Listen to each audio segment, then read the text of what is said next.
Good afternoon, everyone. Call the 11th meeting of the Corporate Services Committee to order. Please check the city website for additional meeting detail information. Meetings can be viewed via live streaming on YouTube and the city website. The City of London is situated on the traditional lands of the Anishinaabe, the Haudenosaunee, and the Lenawapak and Anawandran. We honor and respect the history, languages, and culture of the diverse Indigenous people who call this territory home. The City of London is currently home to many First Nations, Métis, and Inuit today. As representatives of the people of the City of London, we are grateful to have the opportunity to work and live in this territory. We have all of our committee present today, including visiting councillors Bribble and Deputy Mayor Lewis, so welcome. The City of London is committed to making every effort to provide alternate formats and communication supports for meetings upon request. To make a request specific to this meeting, please contact csc@london.ca or 519-661-2489, extension 2425. I'll look to the committee for disclosures of pecuniary interests. I believe Councillor Cuddy, Councillor Cuddy, you've indicated.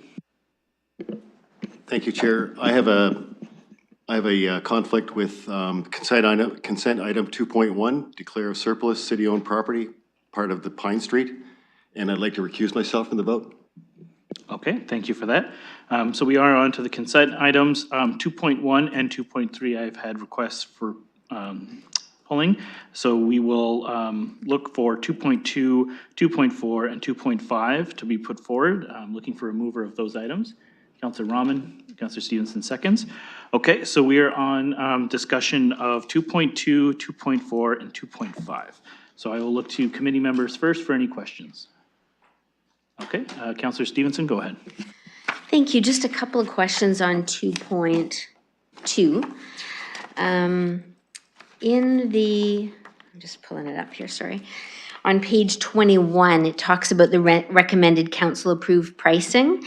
And it says that the recommended price increase will lessen future budget requests as the city's industrial land development strategy becomes more self-sustaining. And I just wondered if we could just hear more about that.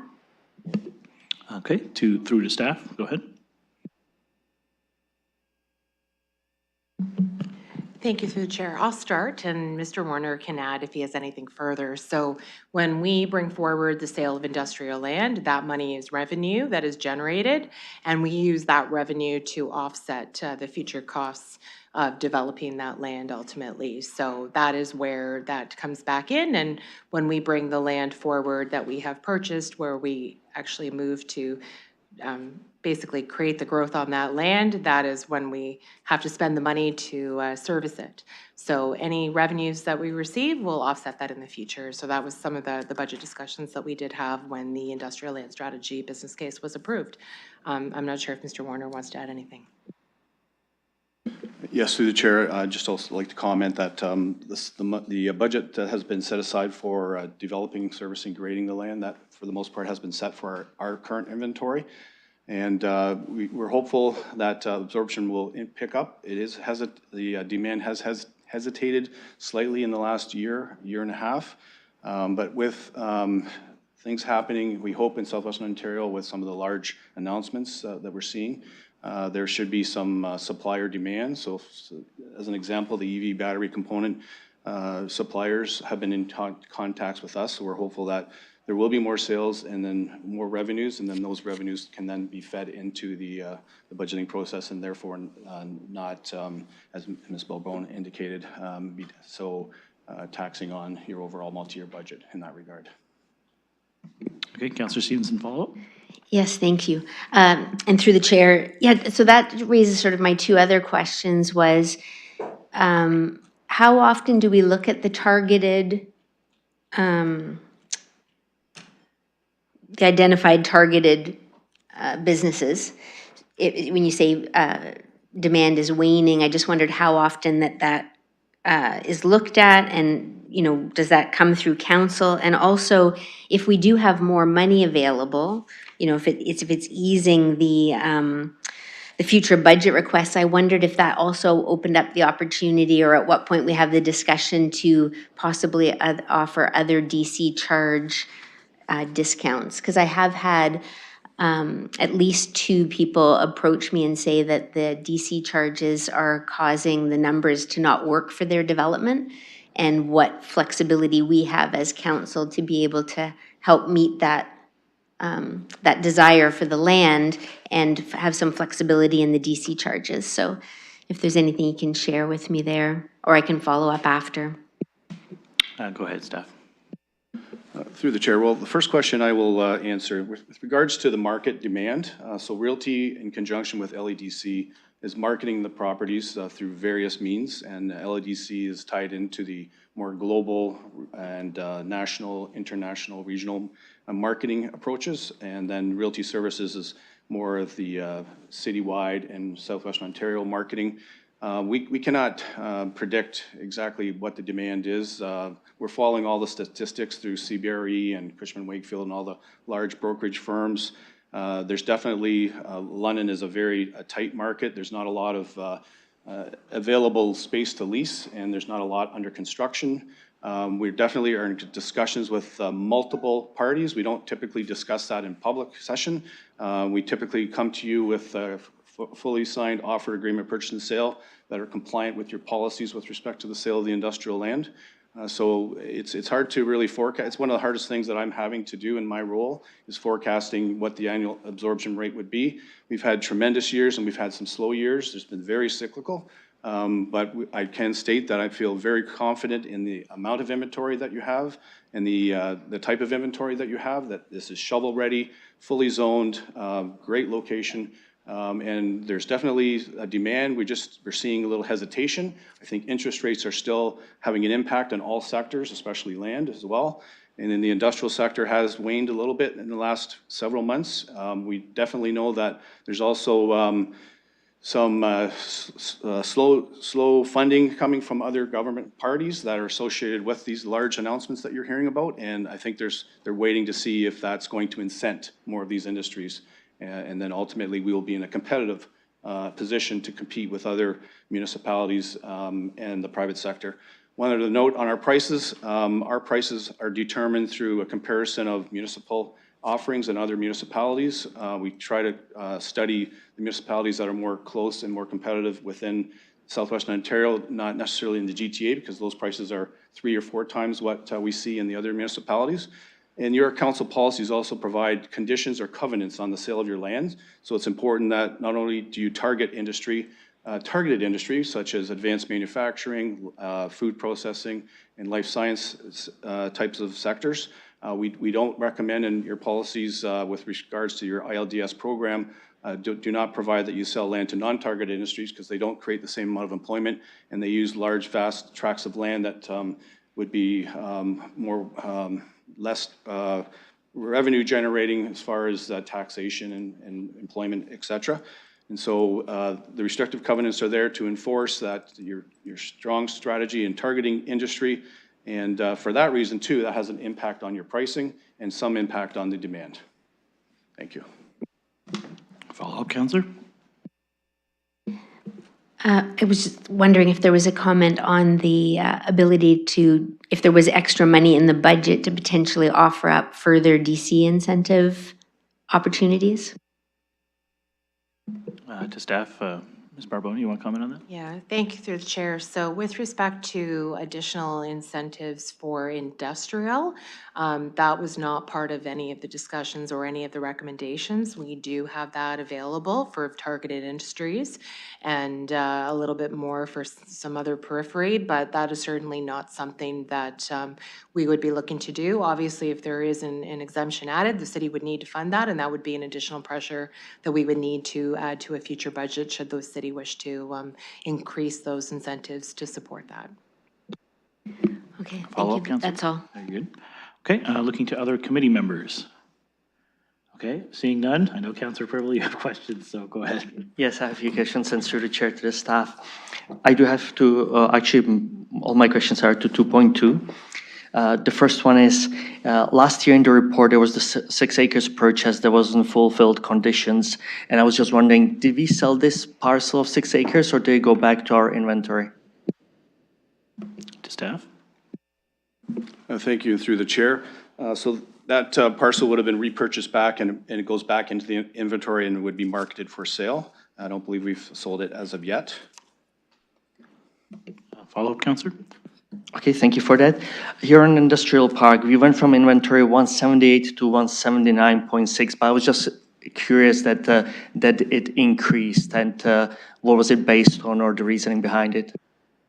Yes, through the chairs. So we wouldn't have had survey or reference plans so when we reported out last year on the total inventory. So that was our best estimate of the size of the total aggregate amount of the land. But we had sold 5 parcels in Huron, in C1 it's called, on Victory Lane. And in doing so, we had survey work and new reference plans to define the legal description, and that created a minor adjustment in the total aggregate amount of acreage. Follow-up, Counselor? Thank you for that. We went from 1.5 to 74 acres, and then we changed it to half acres to 74 acres. Any reasoning behind the change in the strategy? Go ahead, staff. Yes, through the chair. Yes, so we are finding there is demand for smaller parcels than, say, 1.5 acres. So we're marketing them sizes between 1.5 to 74. That was the marketing objective last year. This year, we're seeing some demand for smaller parcels. So we're trying to market between 1/2 an acre to up to 74 acres in that park. Follow-up? Thank you. Unserviced lands 23, we had 486 acres, 24, we went down to 269. So we have a decrease, but the following page, starting serviceable industrial lands, is identical. Can you please explain me this one? Thank you. Go ahead, staff. Yes, thank you through the chair, and thank you, Councillor, for pointing that out. That the reference to 486 acres is a typo in the previous report, and it should have been 269 acres.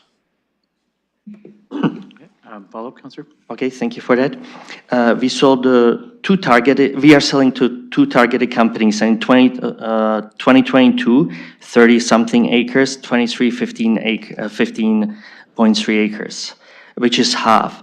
Kind of, if you can let me know the reasoning, and also, even though I know 24, we are kind of back on track, but is it potentially for us time to look outside the 2 pillars, or do we feel that our strategy is still in place, correct, the one we have? Go ahead, staff. Thank you through the chair. So the results of the sales in the previous year, the size of those parcels are more or less determined by the needs of the client. So they, depending on the size of their initial phase of production or industrial facility, and then they have to also meet the minimum site area coverage ratios, as well as their planning for expansion. So each industry, each client has different needs. Not every client has the same amount of parcel size need. And so what you're seeing here is we're reporting out that in that year, those were the 2 sales to the 2 targeted industries. And then we also sold another 6 parcels that didn't get reported out until now into 2024, because those land transactions were not completed in 2023, even though we had offers approved by council, but the actual transaction didn't close, wasn't completed till 2024, because in some instances, a real estate transaction may not close or complete for whatever reason, and we don't report out until it's actually been completed. So that's the reason for some differences in the size of parcels and what we're reporting. As far as the absorption rates, I was trying to explain a little bit further. The policy, the ILDS strategy policy was brought forward last year for council. We reaffirmed that strategy and the targeted industries. We're still feeling very confident that that's the right program for this municipality. It brings more employment and had better return to the land that you invest so much money into. And we have lots of conversations happening with prospects. Just haven't been able to land all those deals yet, and there's a lot of reasons for that. As I indicated earlier, interest rates are having an effect, but they're starting to come down, so that might help some impetus to some of those clients, as well as still waiting for any further incentives from other levels of government to help that as well. Thank you. Thank you. Any follow-up, Counselor? Yes, thank you. In 2023, 3.2, for the city's industrial park, the construction value was $71 million. In 2024, the construction, $43 million. What periods of time they are? Because actually, I thought it was cumulative, but maybe it's not, because if it would be cumulative, it wouldn't go down. So I just want explanation for this one. Thank you. Go ahead, Steph. Through the chair, so we reach out to our colleagues in the billing division for this data, and to the best of my recollection, it's on an annual basis, and so we're seeing some differences in building permit activity in most of the sectors, including industrial. So that's my answer for today, but I need to look into this a little bit deeper to follow up with you on maybe some more rationale as to why there is a difference between the years, and to confirm that my advice to you is correct with respect to the annual reporting. Okay, follow up, Councilor. Okay, thank you for that. Looking forward to follow up. Land needs assessment update. We had last week non-residential, which was commercial and institutional, but not industrial. What is the plan for the industrial timeline? Thank you. Go ahead, Steph. Thank you, Mr. Chair. Let me just introduce myself too quickly to the committee. My name is Michael Tomazinczyk. I was formerly in the planning department. Now I'm in economic services and support. So this is a committee I don't go to very often, and I'm very happy to be here. So we were working with our colleagues in planning division, and we were dovetailing our land needs assessment with the residential land needs assessment. And on the eve of that report being presented, the province changed, or is working to change the definition of employment areas, so that it's very, very stringent now. And in the past, some of our employment areas included things like restaurants or offices to help supplement employment areas, but now those don't count as employment lands either, or they won't as soon as the province adopts the new measure. So we've been looking at a parcel by parcel inventory of all the vacant lands to see which ones are now meet that new threshold for employment and which ones don't. And if they don't, it means that we have more vacant land, the ability to add more land within the urban growth boundary. But without that definition change, we would have been probably fairly wrong had we not taken the time to do a site-by-site analysis of the new threshold for employment lands. So we're working on that now, but what we intend on doing is dovetailing back in with our colleagues in planning for the fall. So when they come back with their land needs assessment, we'll be right there, essentially with the same report, so that you get one land needs assessment. Okay, thank you for that information. Councilor Purple? Thank you, and I'm glad it's going to come together to us, so thank you for that. There's a LTC mentioning and provided transit service to the industrial areas. Are there currently additional needs, or do we know, as actually LTC commissioner, I want to come up and I'm going to address it at the next commission meeting, because I certainly I do not want us to lose an opportunity of losing a client developer organization just due to, for example, LTC. Are these demands currently out there? And if there were, what would be actually the process in terms of us city going to LTC commission? I know we did have the issue last year when the mayor and deputy mayor got involved and the service is there at one specific area, but it's kind of ad hoc. Do we have something in place, or should we have kind of something in place, city, LTC, potentially LEDC? Thank you. Okay, I'll go to staff, but just let you know, Councilor Purple, you have a minute. So, okay, if you have more questions, go ahead. Thank you, through the chair. So I don't have a direct role with respect to that. However, I know that LEDC and through Kapila Koche, he's had direct discussions, and I believe members of the board probably with LTC as well. There has been improvements and an advancement. I can report that there has been services extended, I believe, to Innovation Park, and I think that we're still working on an approach to getting the service extended to Forest City to ensure that the high employment facilities like Maple Leaf and that have that type of service. So I have to follow up with Kapil. He could not be here today. He's away on business today, and we can follow up with him on if there's a more formal approach to this relationship and networking with the LTC. Okay, thank you, staff. And yes, good point. There will be time between now and council, so if you do have further questions, I'm sure staff would be willing to meet with you. But you still have a minute left, so ask away. Thank you. And actually, I have a last question that has to do with the new proposed pricing. And I know we are kind of putting on every category $100,000. And I know, which was already said, and in the report it states as well, that we are looking at the regional, we are trying to stay outside GTA. But when I look at and again, Hamilton, it would be considered more GTA, but they are 1.4 million, and then Woodstock around the corner from us, 500,000 per acre. And the other ones that will be kind of closer to us, the information is not available. So what are we basing it kind of on then? Are we looking at the private sales, or what are we including to make sure that we are still marketable, but on the other hand, we maximize our opportunities? Thank you. Go ahead, Steph. Yes, through the chair. So yeah, a number of factors are included in our recommendations for pricing. We look at the municipal comparisons. We are looking at the closer municipalities, like you mentioned, Woodstock, Strathroy, Stratford, St. Thomas. Some of those municipalities are starting to sell some of their holdings through a tender process, so that creates a bit of a bartering process. They may have a reserve bid, which they may indicate is in that $500,000 per acre. St. Thomas has assembled, as you know, a very large tract of land, and they haven't yet told us what their prices are. We kind of think they're going to be in around that $500,000 an acre, somewhere in there.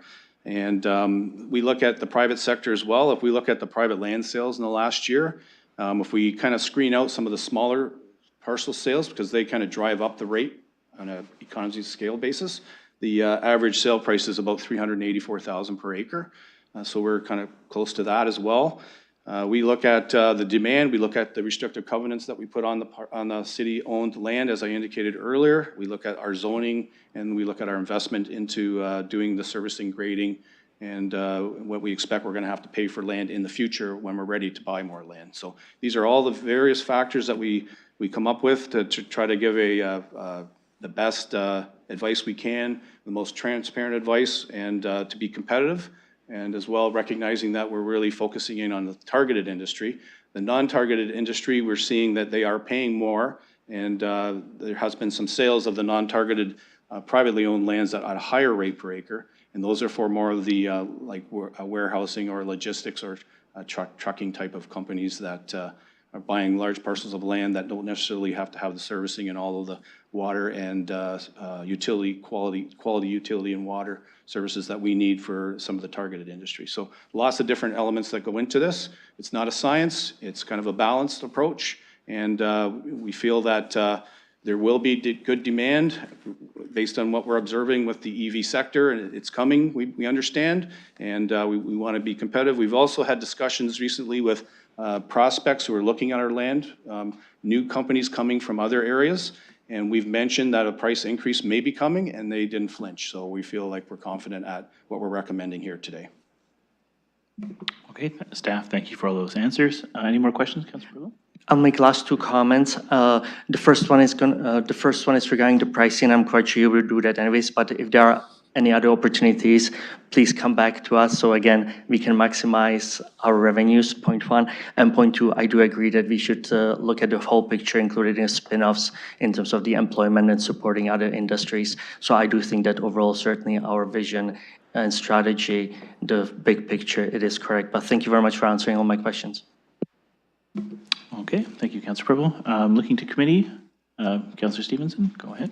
Thank you. I forgot one question. Again, on page 21, it says, the adjusted pricing provides a fair, consistent, and equitable pricing to the market when discussing with prospective clients and brokerages, whereas other municipalities may be seeking to negotiate final sale prices based on each sale.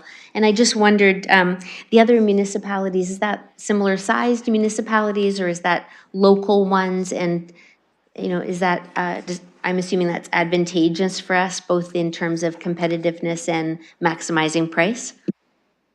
Go ahead, staff. Yes, through the chair, I think we're referring to Woodstock and Ingersoll are the two that are more local.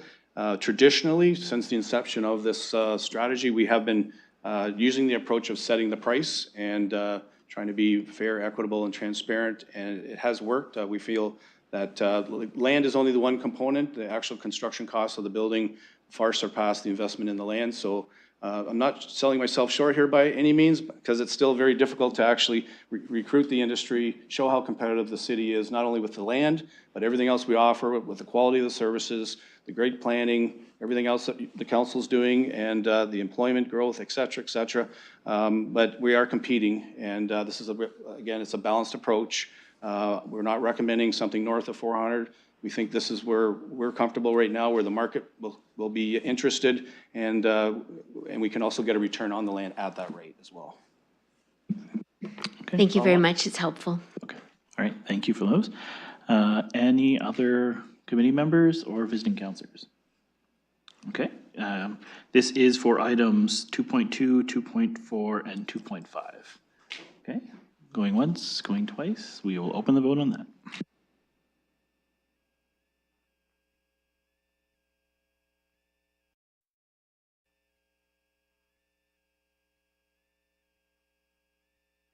Councillor Van Meerbergen?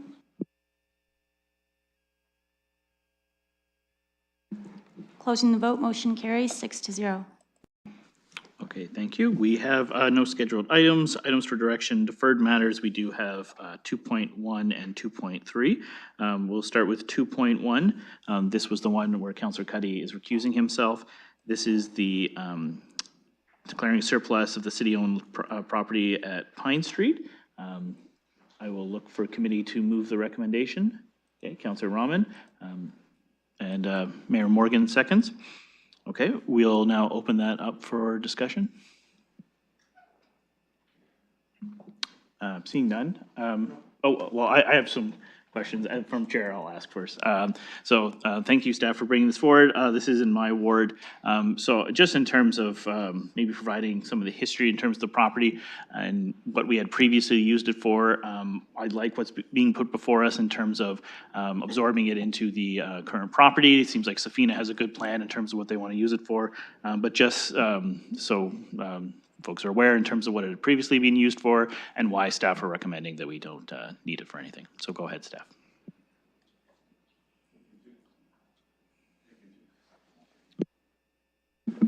Sorry, apologize. Thank you through you, Chair.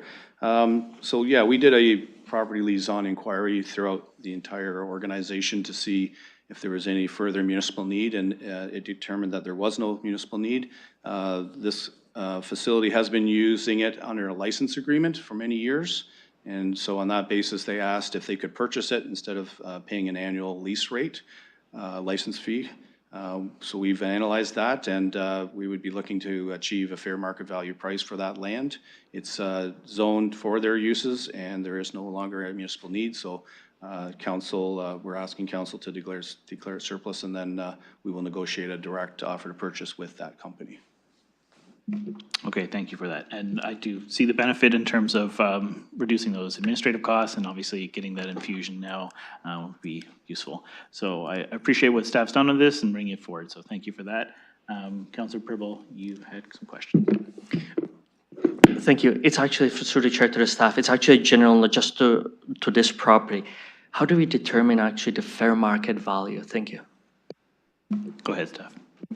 Yes, through the chair. So we have appraisers on our team that are specialized in doing appraisals, and typically you look at an approach of a value and contribution that this land provides to the adjoining overall parcel. So there's a methodology that we use, but we also look at, in doing that methodology, we look at similarly zoned lands. So we look at the value of those lands, and then we sort of do an analysis of how much on a per acre basis is the value of the land, and how much would it create value for this property on a land basis.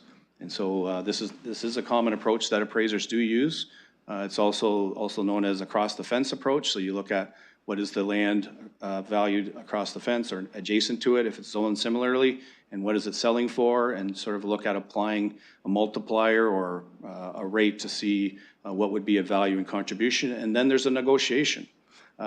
So we determine what we feel is the fair market value on that basis. We defend it based on the market evidence, the market comparable sales, and then we negotiate. And in most cases, we're usually right, and we get the deal. Okay, thank you. Any further questions, Councillor Pribble? Thank you very much. No more questions. Okay, looking around again one more time, and just noting this vote, Councillor Cuddy is recusing himself. Not seeing any other. Okay, we will open this for voting.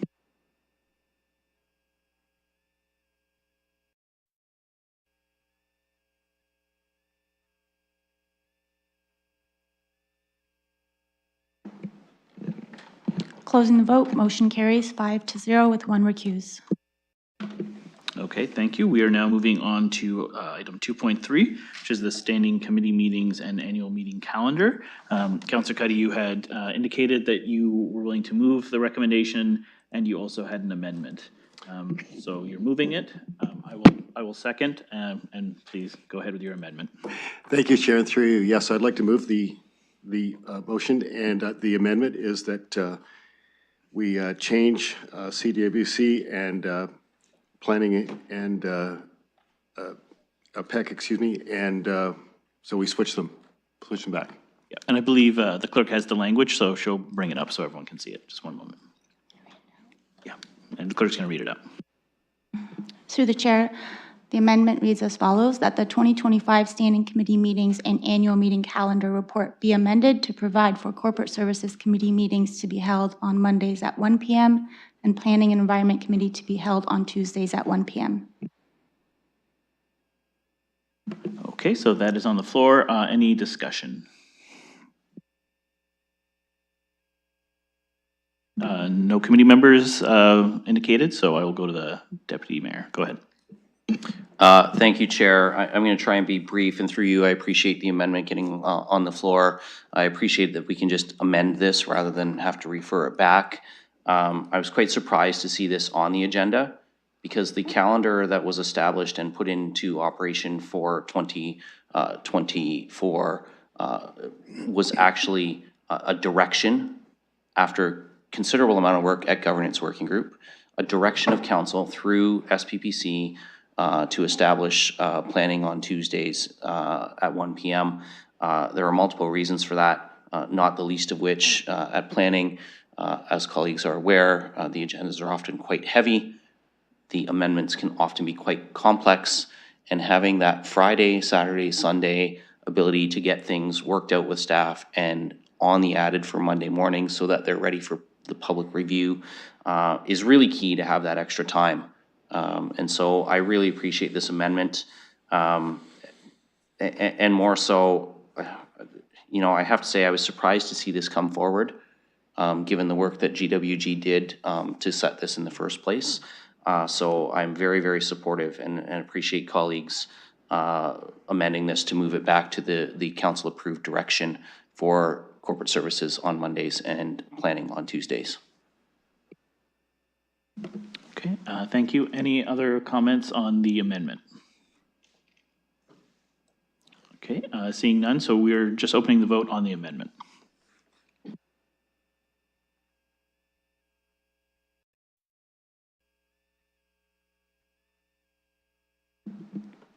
Closing the vote, motion carries 6-0. Okay, so we now have to vote on the as amended motion. Councillor Cuddy, are you willing to move again? Yes, thank you. Thank you, and Councillor Stevenson is going to second. Okay, so this is on the as amended motion. Looking for any discussion on this? Okay, not seeing any. We will open this for voting.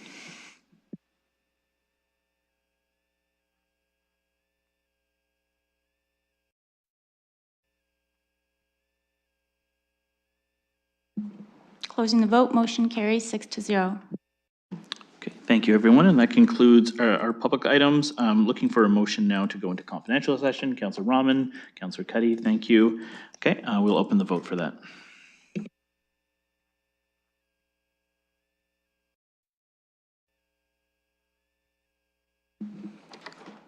Closing the vote, motion carries 6-0. Okay, thank you, everyone. Just give us a moment to reorganize the room. Thank you.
Okay, we're now back into public session. I'll look to Vice Chair Cuddy to report out.